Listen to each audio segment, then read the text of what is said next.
সময়ে যেমন ক্রিকেট খেলা অনেক বেশি পপুলার হয়ে গেছে, জনপ্রিয় হয়েছে, তাই না? কিন্তু আমাদের এই অঞ্চলে, আমাদের এই গ্রামীণ পর্যায়ে হাডুডু খেলা কিন্তু অত্যন্ত জনপ্রিয় খেলা। এবং আজকের দর্শক দেখে আমার তাই মনে হচ্ছিল, আমাকে যখন আসতে বলতেছিল বারবার, আমি ভাবতেছিলাম হাডুডু খেলা কয়জন দর্শক হবে, কিন্তু আসে আমি অবাক হয়ে গেছি। মাশাআল্লাহ, আমাদের এই খেলাগুলোকে আমরা পৃষ্ঠপোষকতা দিতে চাই। আমাদের অ্যাক্টিং চেয়ারম্যান, আমাদের দলের বিএনপির অ্যাক্টিং চেয়ারম্যান জনাব তারেক রহমান সাহেব, আমাদের একটা বিএনপির খেলা হয় লালমনিরহাট জেলা পর্যায়ে, শহীদ জিয়া ফুটবল টুর্নামেন্ট।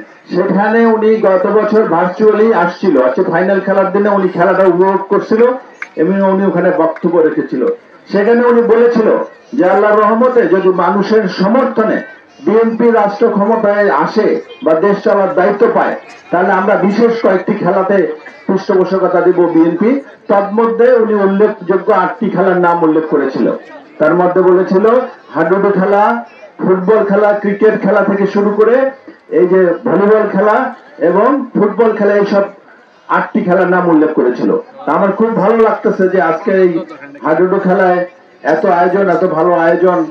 আমাদের খেলা যত আমরা মাঠমুখী হব, আমাদের তরুণ সমাজ তত বেশি মাদক, জুয়া ইত্যাদি থেকে বিরত থাকবে। আমাদের যারা আয়োজক, যারা এই খেলার আয়োজক, আমি বিশেষ ধন্যবাদ তাদেরকে দেই যে তারা এই তরুণ সমাজকে আজকে মাঠের দিকে নিয়ে আসছে। এগুলো করতে হবে, আমাদের সমাজের পরিবর্তন আনতে হবে। আমাদের অনেক সমাজে অনেক অবক্ষয় হয়ে গেছে।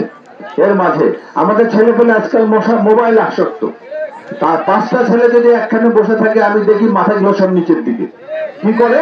মোবাইল টিপে। কি করে? ফেসবুক খেলে নাকি ফেসবুক দেখে না কি করে আমি জানি না, মাথাগুলো সব একখানে। মোবাইলের মধ্যে নাকি লুডো খেলা যায়। কি আপনারা জানেন এটা? এগুলো থেকে আমাদের ছেলেদেরকে ফিরে আনতে হবে। এই খেলার মাধ্যমে আমাদের শরীর ভালো থাকবে, মন সতেজ থাকবে, আমাদের কর্মস্পৃহা বেড়ে যাবে। এবং আজকে আমাদের ছেলেপেলে মাঠমুখী হলে, যত বেশি মাঠমুখী হবে তত বেশি আমাদের সমাজ উপকৃত হবে, আমাদের দেশ উপকৃত হবে। এই খেলায় যারা পৃষ্ঠপোষকতা দিচ্ছে ধন্যবাদ জানাই। আগামীতে ইনশাল্লাহ আমরা আপনাদের সঙ্গে সবসময় থাকবো।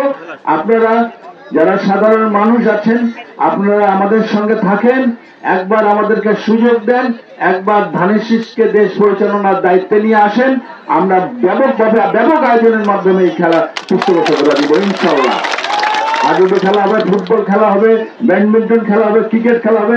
আমাদের তরুণ সমাজকে এই নিচ থেকে উপরে নিয়ে যাবো ইনশাল্লাহ।